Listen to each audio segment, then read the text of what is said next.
Hello, BookTube. Well, a bit of a sad video this time around. I made an announcement on this channel a week ago, thereabouts. Just a sort of a public service announcement to remind all of you, or let you know if you didn't know it, that Book Depository, the online bookstore, is closing at the end of April. At the time, I wondered aloud how that could be possible when Book Depository was bought for 8 figures by Amazon. How is it possible that they could fail? But whatever the answer to that question is, they are failing. They will be filling orders for April. But after that, they'll be done. No more Book Depository. We have one less really big, well done, well run, well stocked international shipping bookstore in the world. And after I made that public service announcement, I was thinking about it. I couldn't get it out of my head, and eventually realized that what I needed to do was make one last order on Book Depository. So I did. I went and I gave myself a good hour to browse and also to say goodbye, right? I mean, once the store is closed, I won't be visiting Book Depository's website anymore, looking around in the damage section or the bargain section, looking at all the different editions and what's available and what's not. That was a lot of fun. I had a lot of fun with Book Depository over the years. I didn't patronize it in the way that some of you did, because it would make no sense at all for me to do that. I get a lot of the books on Book Depository were new releases. I get all the new releases that I ask for. And the stuff on Book Depository that wasn't new releases was older stuff that I am exposed to constantly when I'm out and about at thrift shops or the Goodwill or the Brattle Bookshop. So really, more times than not, I went to Book Depository and talked myself out of ordering anything than talked myself into ordering anything.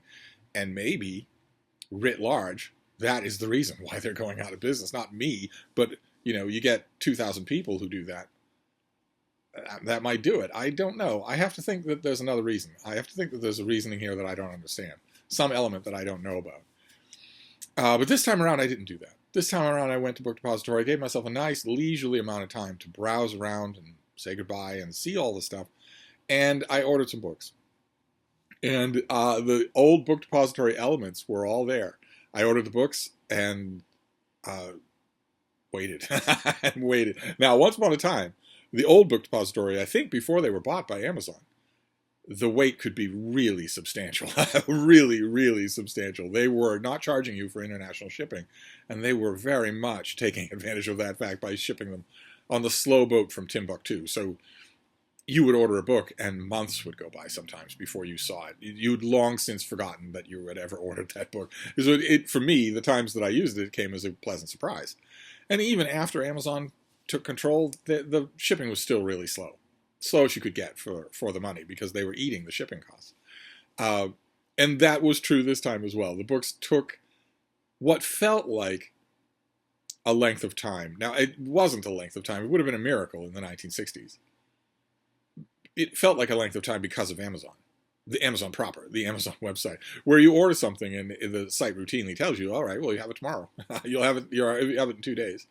And they'll send you an automated email apologizing profusely if it's late. Late for 2 days. Like everybody else in the world, I've grown accustomed to that. I've grown accustomed to the fact that if I go to Amazon and order pretty much anything that I want, I'm going to get it in no time at all. I will barely have time to shut the open computer window before the thing arrives on the doorstep. Sometimes same-day delivery, if you live in an urban hub. This wasn't quite that fast, but it wasn't as slow as the old-fashioned Book Depository. The books eventually arrived, and I wanted to show them to you, talk about them a little, and really it's not a question of the books. It's a question of the fact that this is the last time I will order books from this bookstore, from Book Depository. It's the last time I'll place an order with them, and that's kind of weird. That's hitting me a lot harder than I thought it would, considering that we see websites open and close all the time. I wonder if any of you are feeling the same way. I know a lot of you depended on Book Depository a lot more than I ever did. And also a lot of you have been very good, since my PSA, a lot of you have been very good about suggesting alternatives. I've had lots and lots of good suggestions. I don't know if I'll really use them. I don't know how much I will. I'm thinking that I do actual book buying online so seldom that I'll probably just drift into the gravitational orbit of Amazon. I mean, it's so easy. I'll probably just do that. We shall see. One of the attractions that I had, one of the things that drew me to Book Depository, one of the things that made me a customer, was that they had UK editions of books. They had UK trade paperbacks. of books. And I have a real sweet tooth for UK trade paperbacks. I don't know why, but I do. So usually, reliably, that's why I would order something on Book Depository. I would see that something is out in the UK, new. I would go to Amazon to see if there was any kind of American pub date. I would ask around in the publishing world, my publicists that I know here in America, and say, is this going to get published in America at all? And if so, are you going to ruin it? Are you going to make it look terrible with a notoriously bad American cover design, except for this year, which hasn't had notoriously bad cover design?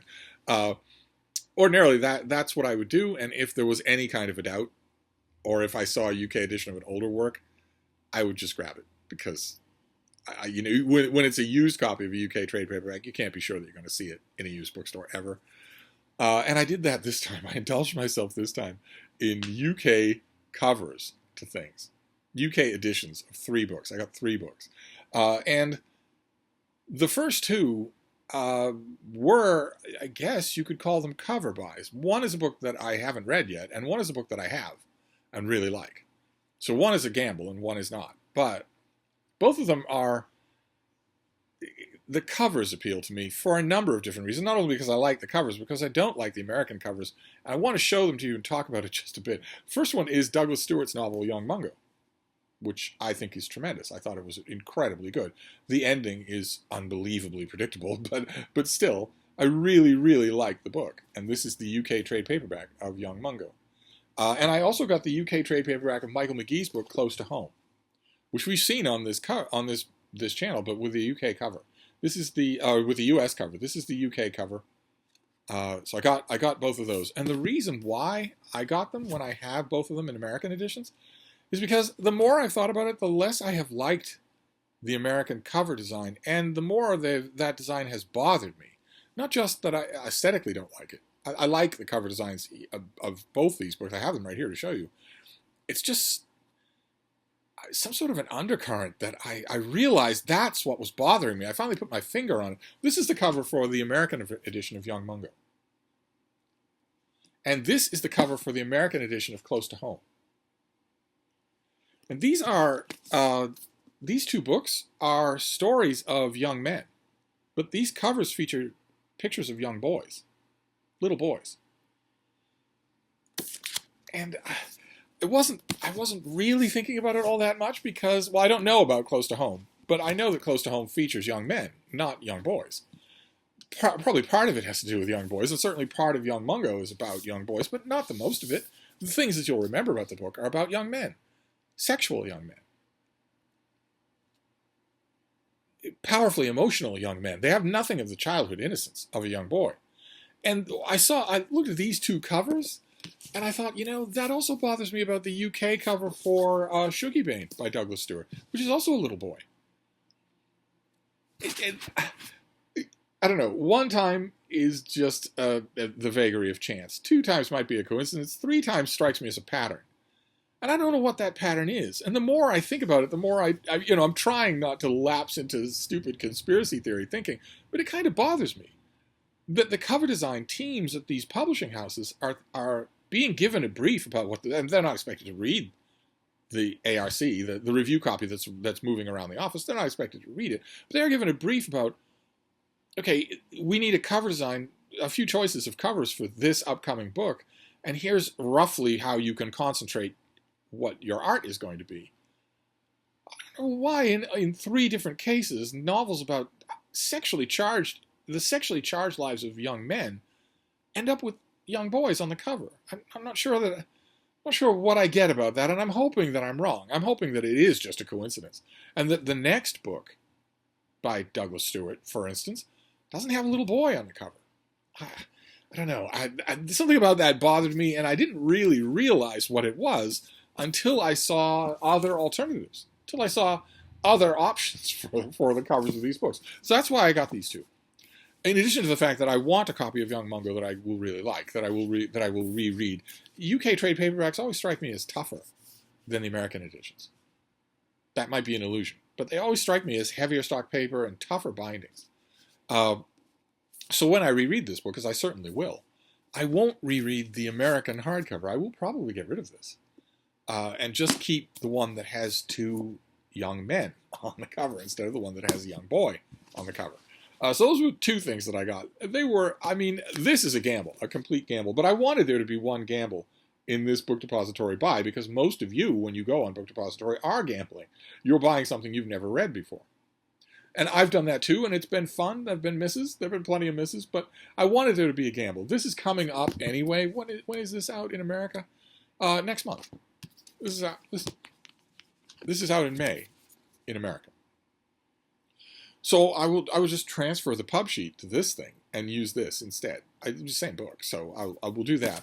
And then the third book that I got is a UK, it's a Penguin paperback of a thing that is out already in America in paperback, and I have already read the book. I read the hardcover and made very little noise about it, which surprised a lot of people, a lot of fellow critics that I know, a lot of book publicists, a lot of old friends of mine were assuming, well, you'll be all over this thing. You'll talk about it, you'll write about it. I didn't do any of that. I read it, and I was disappointed and bored. And you might think, well, if that was true, then why on earth would you get a book? Why would you buy a copy of it when you didn't even keep the copy that you got from the publisher? Because I want to give it another try. I want to give it another try and see if maybe I was wrong. This is Frederick Loggeval, and this is the first volume of his 2-volume biography of JFK.